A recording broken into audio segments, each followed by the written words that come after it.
Welcome to the Career Refresh Podcast. I'm your host, Jill Griffin. Join me each week as we discuss the strategies to reset your career with actionable steps towards a finer future. I've spent my career working my way up and through the ranks of global organizations and startups. Today, I show others how to do the same. I'm on a mission to help professionals everywhere learn how to refresh and manage their minds so they can thrive in their careers. Ready? Let's do it.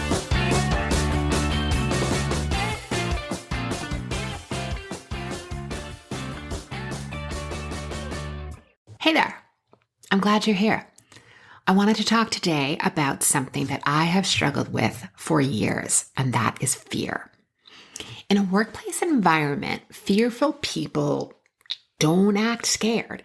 It's not like what we see in the movies. They usually aren't hiding in a bathroom stall shaking, although they may be calling a friend from the restroom, like talking in between the wishing of a flush toilet and expressing their feelings, but they're usually not shaking like a leaf. Fear and anxiety are contagious, but so is calm. Think about your current or previous supervisor.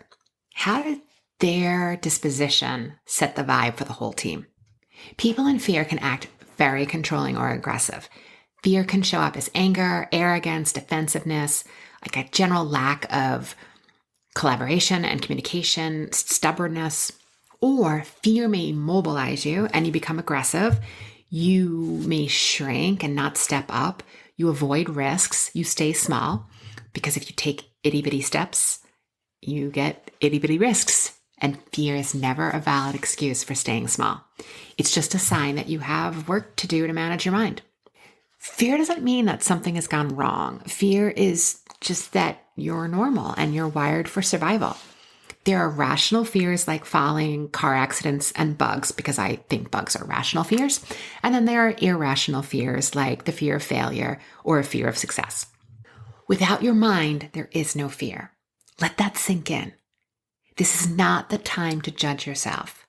Your fear gets worse because you resist it, and you don't want to feel that feeling in your body. Your throat might tighten, your shoulders may tense, or you get a little bit of a nervous flip in your stomach. How does fear show up in your body?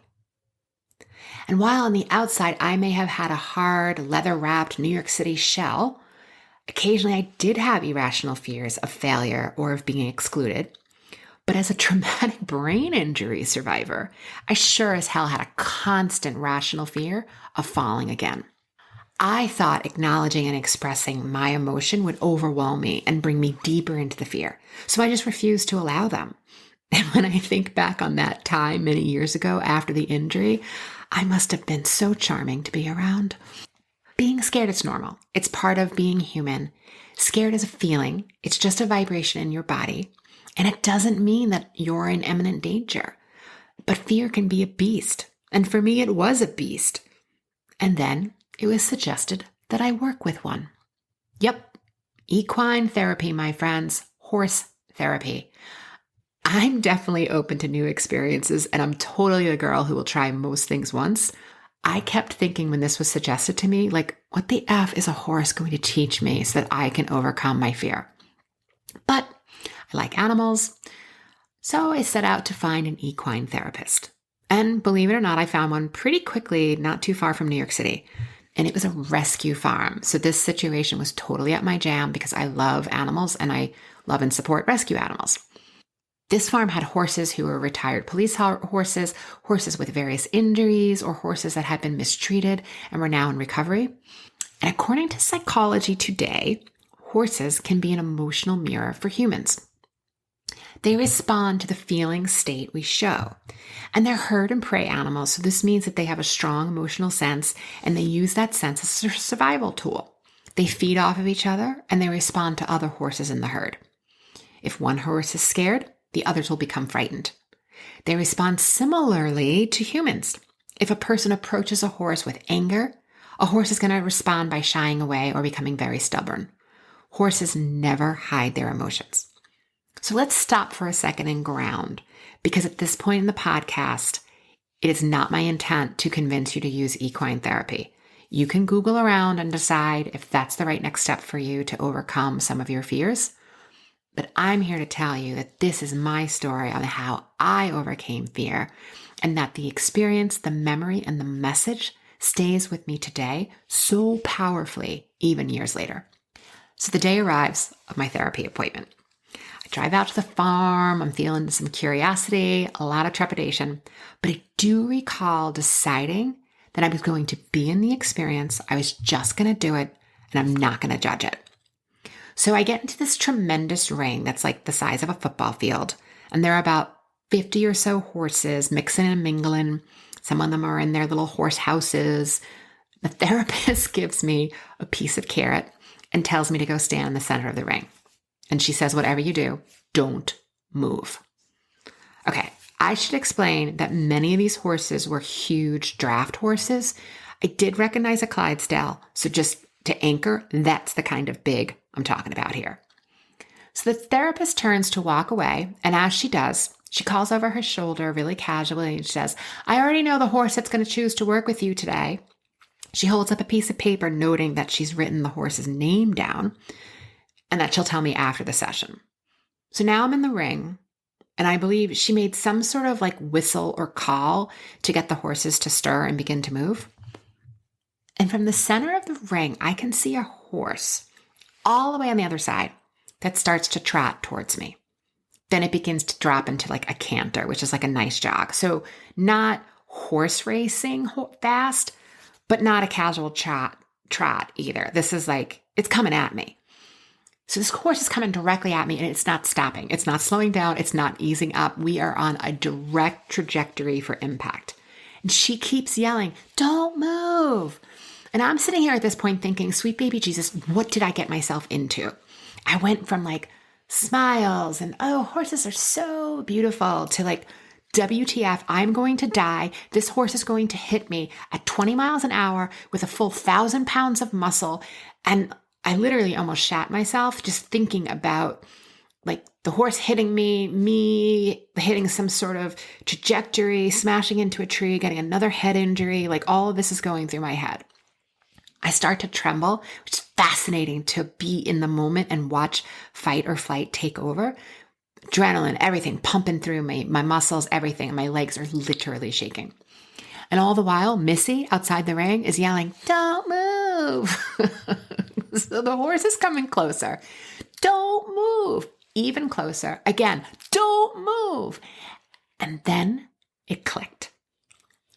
In this moment, I was safe. The horse is charging at me. In this moment, I am safe. The horse is coming at me. In this moment, I am safe. Now I'm crying, realizing that if I stay present, I am not in fear. It's only the projection of all that could go wrong that I drop into fear. There's no fear in the present.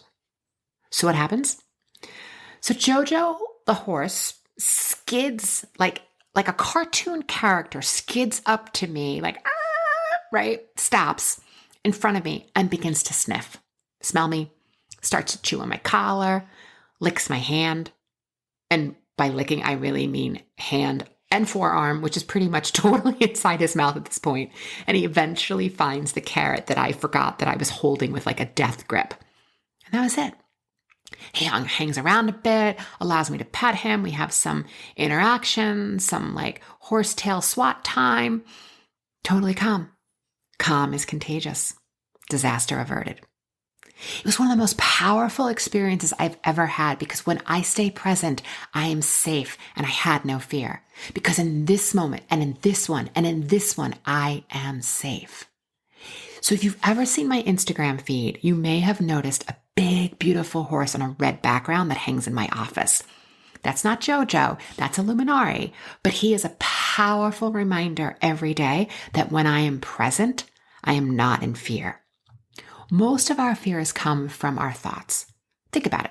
The majority of your irrational fears you have created. You believe your thoughts, and now you are letting them stop you. They say the exact hormones are released whether you feel fear or excitement, which to me is totally crazy. Fear, your brain instructs your body to increase your breathing, your heart rate, dilates your pupils, your palms get sweaty. And surprisingly, when you feel excitement, the brain triggers the same physiological response.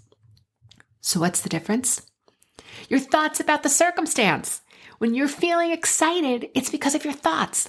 And when you're feeling fear, it's because of your thoughts. So to change your thoughts, you must examine them, even the negative ones. Awareness precedes change. Make a decision to investigate your thoughts as part of a morning routine. And this doesn't mean you're going to have totally blissful days. It simply means that being aware of your thoughts and feelings will enable you to change them over time. Examine what's in your head and heart. I promise you will start to see shifts pretty quickly. And then you'll be prepared for whatever this beautiful and crazy world throws at you, even a JoJo. Let me know what you think. Email me at hello@jillgriffinconsulting.com. I'd love to hear your thoughts. All right, my friends, we'll talk soon. Bye for now. Hey, thanks for listening to the Career Refresh podcast. If you're enjoying this podcast and you want more career and mindset tips, get on my email list by going to jillgriffincoaching.com. I'll also put that link in the show notes. But before you go, please rate and review this podcast as it helps me get the word out to people everywhere so they can thrive in the workplace. I'll see you next time.